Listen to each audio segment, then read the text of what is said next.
They called me a hero for 3 months. By month 12, I was their personal ATM machine. The difference between saving someone and being owned by them? About 9 months and $40,000.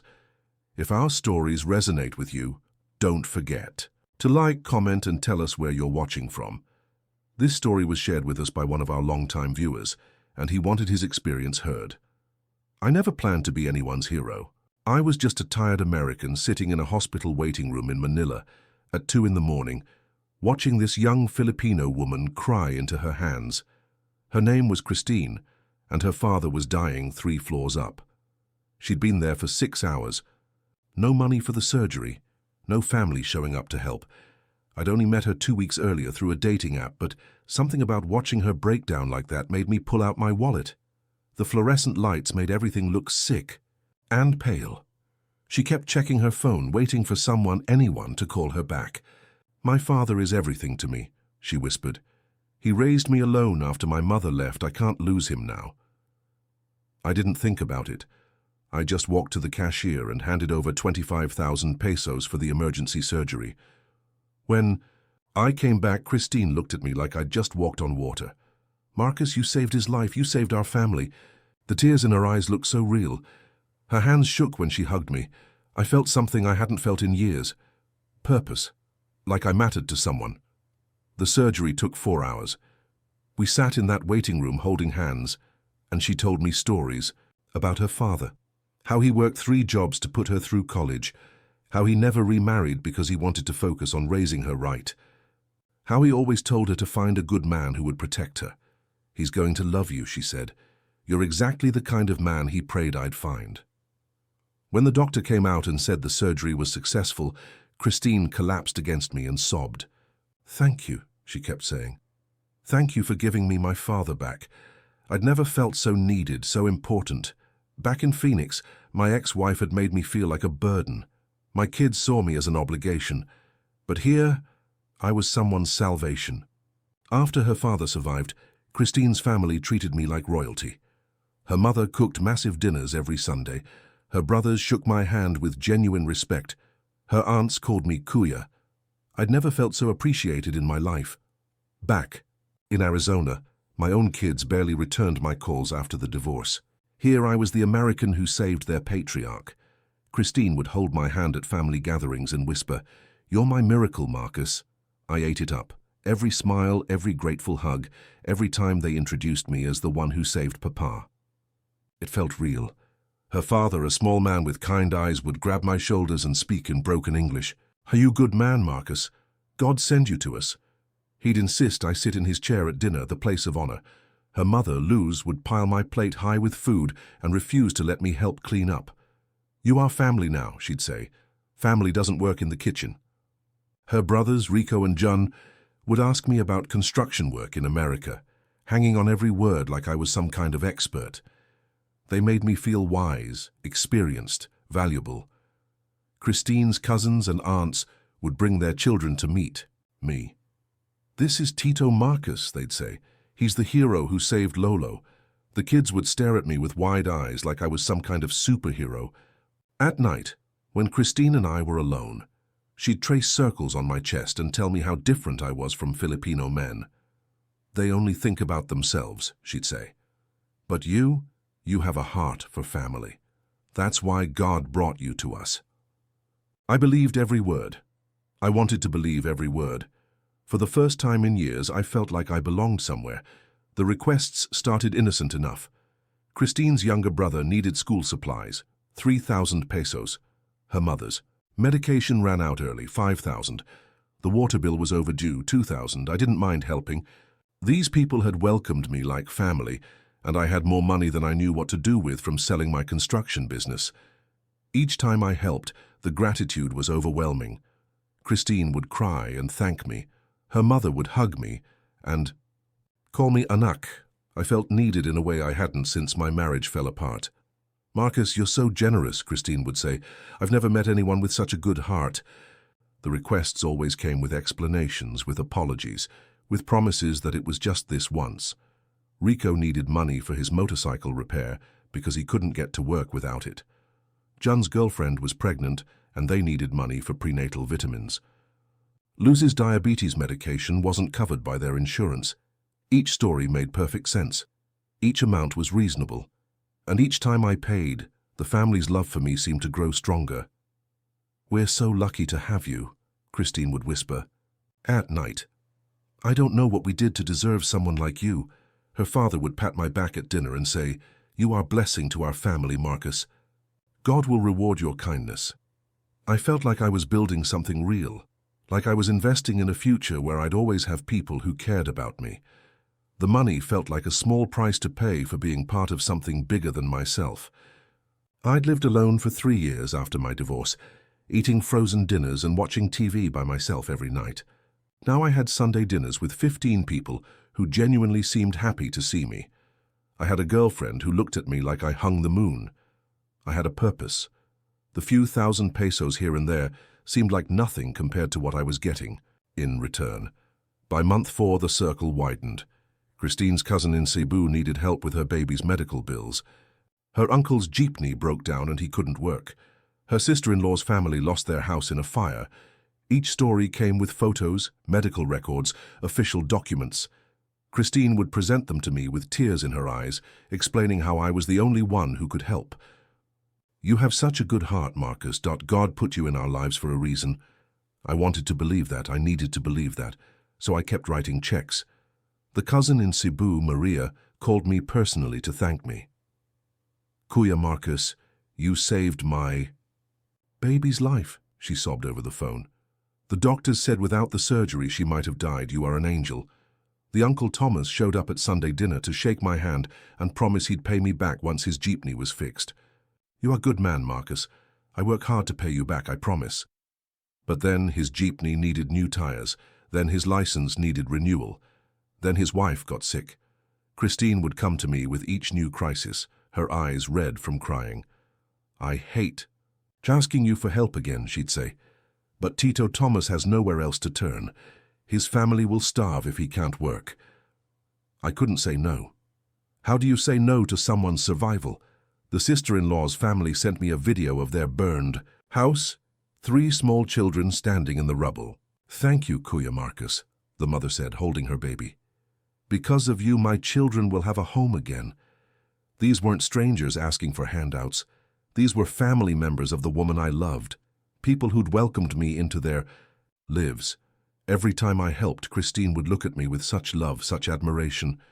"I knew you were special the first time I met you," she'd say, "but I never imagined you'd become our guardian angel." I started keeping track without meaning.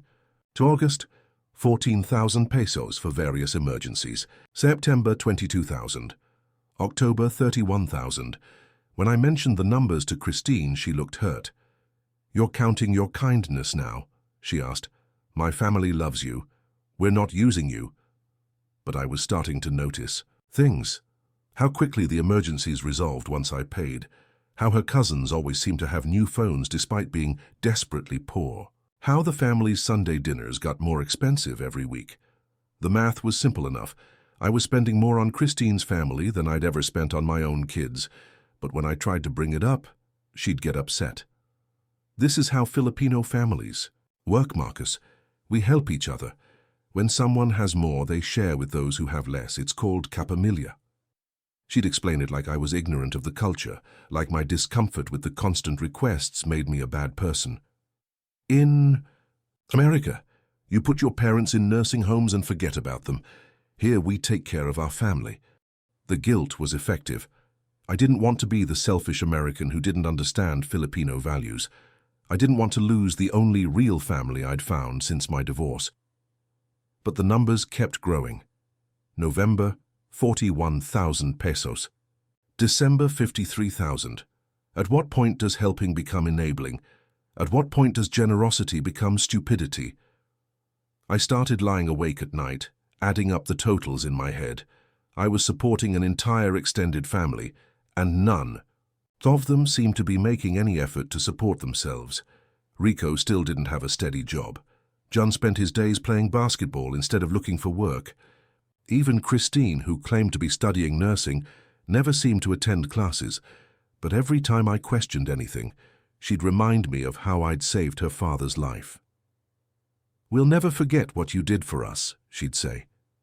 "But family helps. Family. That's what love is." I decided to test them. When Christine's brother asked for money for urgent dental work, I offered to drive him to the dentist myself and pay directly. He suddenly remembered he could wait until next month.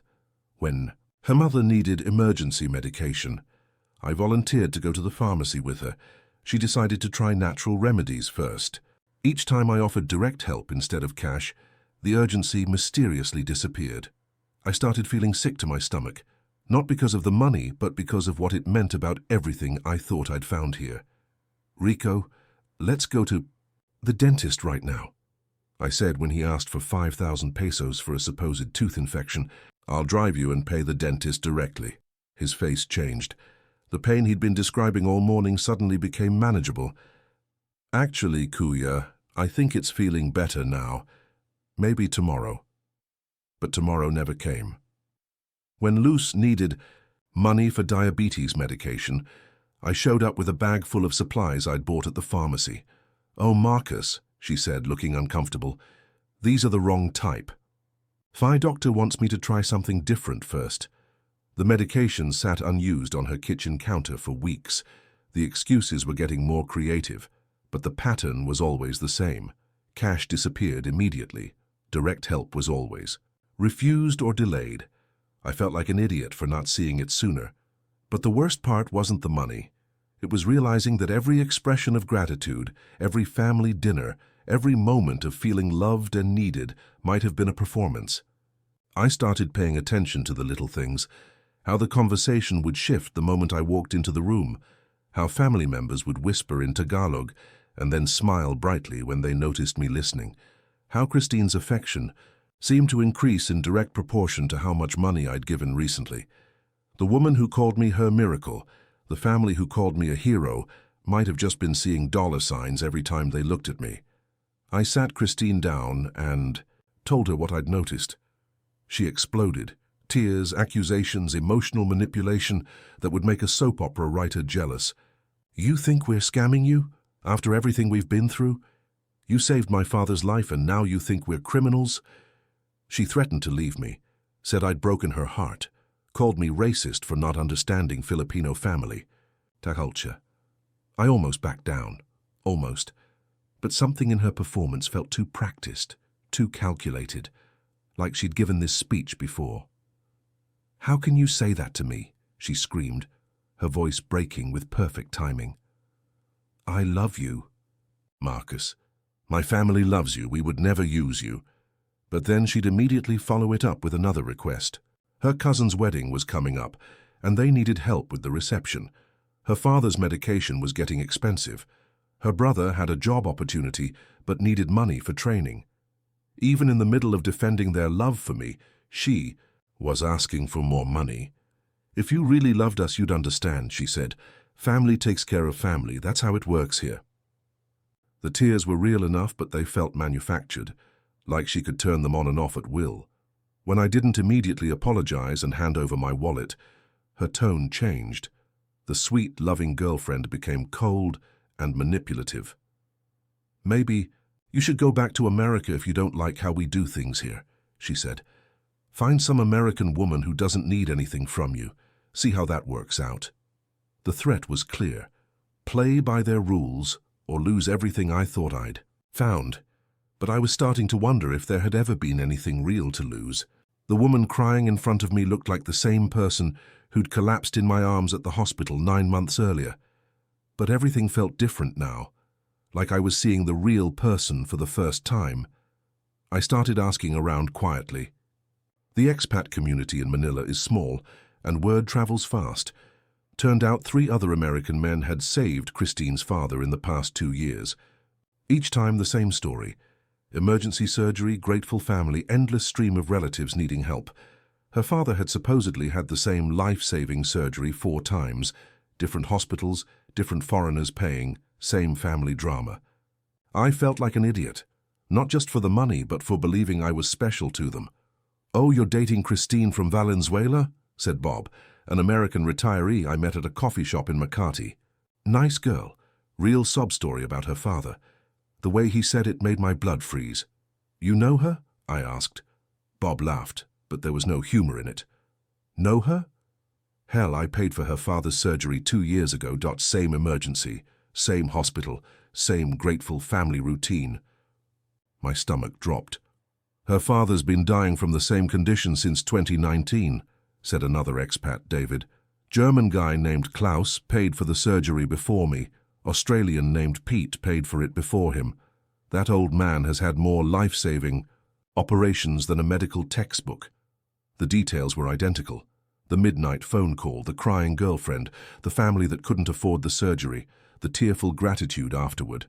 Even the amount was usually the same. 25,000 pesos seemed to be the magic number that was high enough to feel significant, but low enough that most foreigners could afford it without thinking too hard. "She's good at what she does," Bob said. "Really makes you feel like a hero. Until you realize you're just the latest in a long line of heroes." I wanted to be angry, but mostly I felt empty. Everything I thought I'd experienced, every moment of feeling needed and loved had been a lie. Not just a lie, but a practiced routine that had worked on multiple men before me. I wasn't her miracle. I was just her current mark. It got worse. Christine's entire extended family was running variations of the same game. Her cousin had been studying nursing for 6 years, supported by rotating foreign boyfriends. Her uncle's jeepney broke down monthly, always requiring exactly the amount of money each foreigner could afford to lose. They had a whole network, sharing information about which Americans had money, which ones were lonely, which ones were easy targets. I wasn't their hero. I was their latest mark. The nursing program that Christine's cousin Maria was supposedly enrolled in didn't exist at the university she claimed to attend. I checked. The jeepney that Uncle Thomas drove was registered to someone else entirely. The house fire that had displaced her sister-in-law's family had happened 3 years ago, not 3 months ago like they'd told me. Every story had enough truth to be believable, but enough lies to be profitable. "They've got it down to a science," said David, who'd been living in the Philippines for 5 years. "They target divorced guys, retirees, anyone who looks lonely and has money. They make you feel like family until they've cleaned you out." The worst part was how organized they were. They had photos, documents, even fake medical records. They knew exactly how to make each emergency seem real and urgent. They'd studied their marks, learned how much each man could afford to lose, how to push emotional buttons, how to make the scam feel like love. I thought about all the Sunday dinners, all the family gatherings where I'd felt so welcomed and appreciated. How many of those smiles had been real? How many of those hugs had been genuine? Had any of them actually liked me? Or had I just been the current source of income? The family WhatsApp group that I'd been so proud to be included in was probably just their way of coordinating the next request. Each cousin, each aunt, each family friend who'd asked for help had been part of a carefully orchestrated system designed to separate me from my money as slowly and painlessly as possible. They were professionals, and I'd been an amateur walking into their game thinking it was real life. When I confronted Christine with the evidence, she shifted tactics. No more anger, just pure emotional manipulation. "Yes, we've accepted help from others before, but you're different, Marcus. I really love you. My family really cares about you. The money doesn't matter to us." But then came the final request. Her father needed another surgery. Real this time, she swore, 50,000 pesos. "If you really love me, you'll trust me one more time." I looked into her eyes and saw nothing but calculation. The woman I'd fallen for had never existed.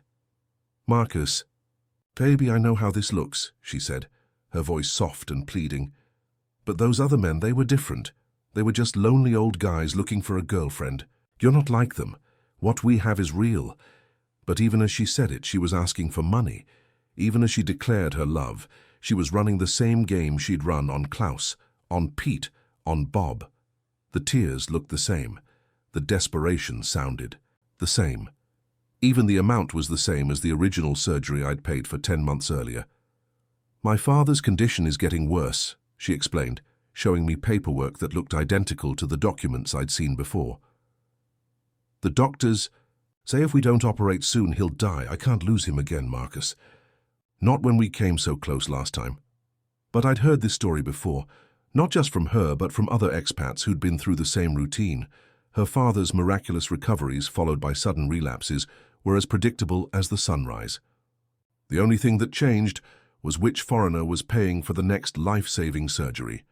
"I know you love me," she continued. "I know you love my family.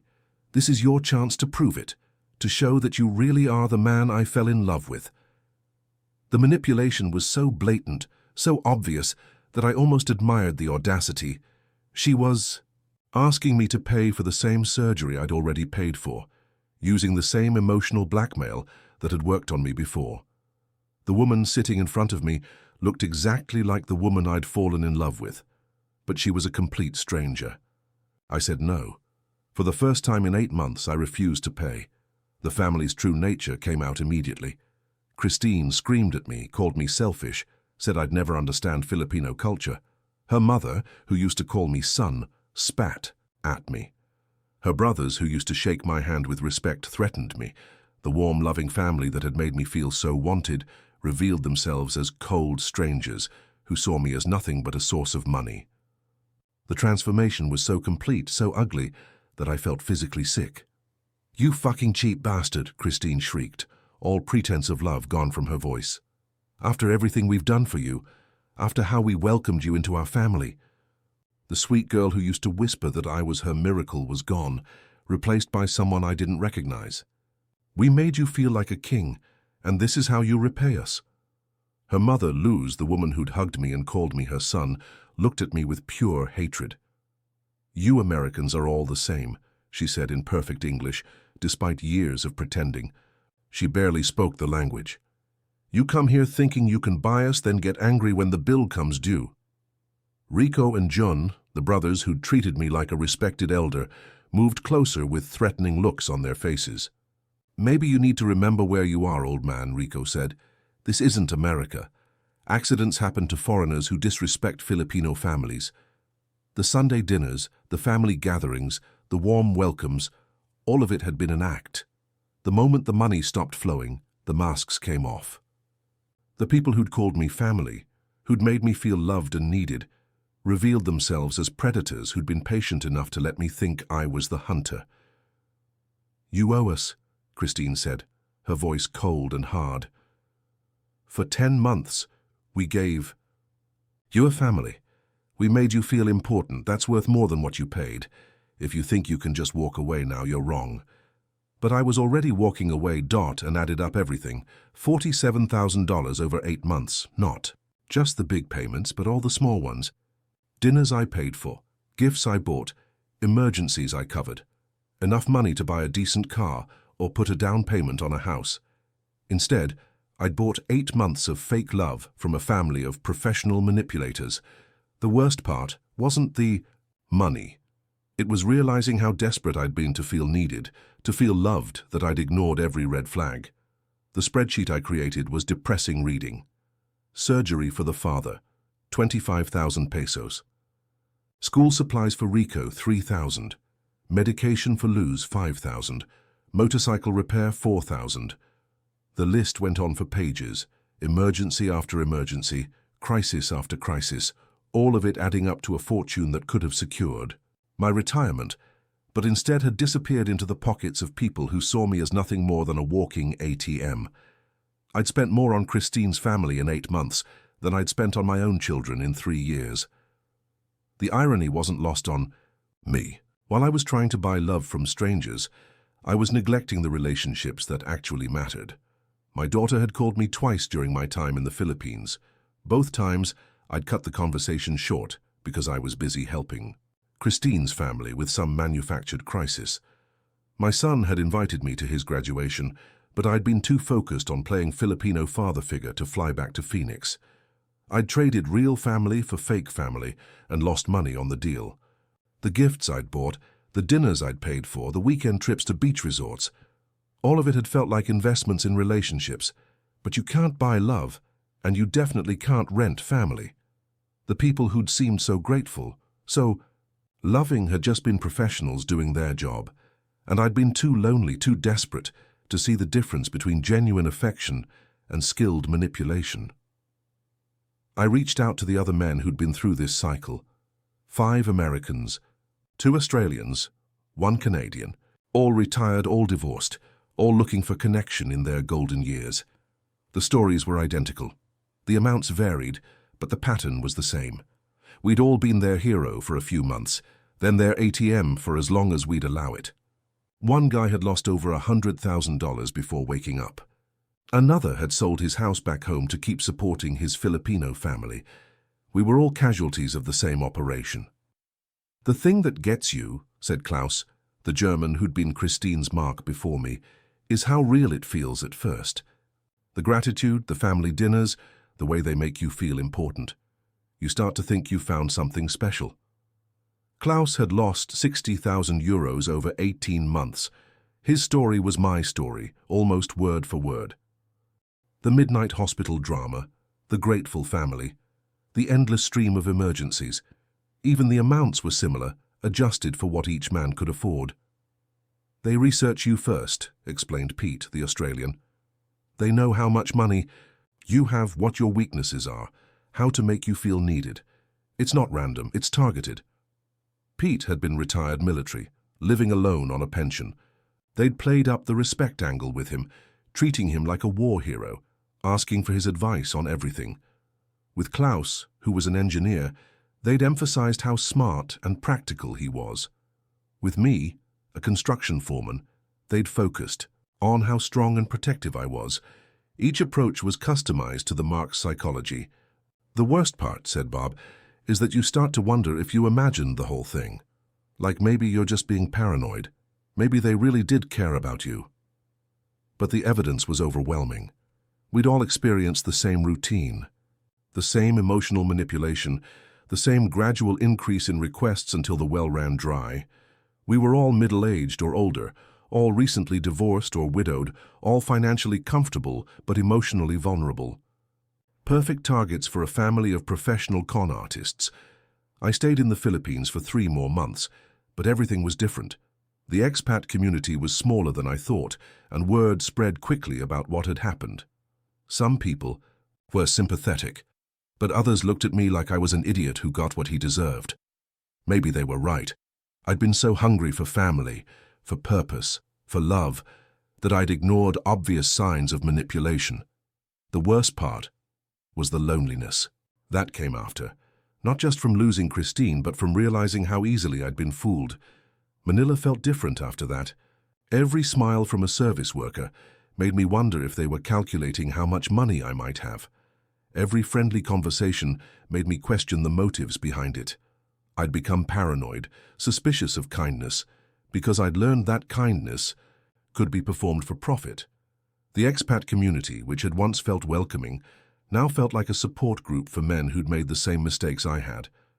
We'd meet for drinks and share war stories about Filipino families who'd cleaned us out, about girlfriends who'd disappeared once the money stopped flowing, about the emotional scams that were more devastating than any financial loss. "The money you can earn back," said one guy who'd lost his entire savings to a similar scheme. "But the trust, the ability to believe that someone actually cares about you, that's gone forever." I started eating alone, avoiding the family restaurants where couples would look at each other with what might have been genuine love but could just as easily have been calculated affection. I'd lost my ability to tell the difference. Every sunset, that had once seemed romantic, now reminded me of evenings with Christine, holding hands while she planned her next request for money. Every act of kindness felt suspicious. Every relationship looked like a potential scam. I'd come to the Philippines looking for love and connection, and I'd found it, or thought I had. But now, I couldn't trust my own judgment about what was real and what was performance. The loneliness I'd felt after my divorce seemed like a luxury compared to the paranoia and suspicion that had replaced it. I moved back to Phoenix last month. My condo feels smaller than I remembered, and my kids still barely call. But I'm not looking for family and strangers anymore. I volunteer at a local senior center now, helping other retirees avoid the mistakes I made. The work doesn't fill the hole completely, but it's honest, real. I don't regret trying to find love again, but I regret how desperate I was for it. Sometimes the thing you're searching for abroad is something you need to build at home. First, the $47,000 is gone forever, but the lesson was worth every penny, even if it took me 60 years to learn it. Phoenix in December is cold and dry, nothing like the humid warmth of Manila. My condo sits in a complex full of other divorced retirees, men who watch TV alone and microwave their dinners. It's exactly what I was trying to escape when I flew to the Philippines 8 months ago. But now I see it differently. The loneliness is real, but it's honest. Nobody here is pretending to love me for money. Nobody is calling me family while planning to clean out my bank account. The senior center where I volunteer is full of people with stories like mine. Not all of them involving foreign romance scams, but all of them about learning hard lessons too late in life. I give talks now about online dating safety, about the warning signs of financial manipulation, about the difference between being needed and being used. If someone's family emergency can only be solved with your money, I tell them, it's not an emergency, it's a business transaction. The work gives me purpose without making me a target. When I help someone at the senior center, it's because they actually need help, not because they see me as a walking ATM. The gratitude is real because the problems are real. It's not the warm, overwhelming appreciation I felt from Christine's family, but it's genuine. And after 8 months of fake gratitude, genuine feels like enough. My daughter called last week. We talked for an hour. She's pregnant, due in the spring. For the first time in years, I'm excited about something that doesn't involve anyone thanking me for my generosity. Just being a grandfather. Just being family. The real kind.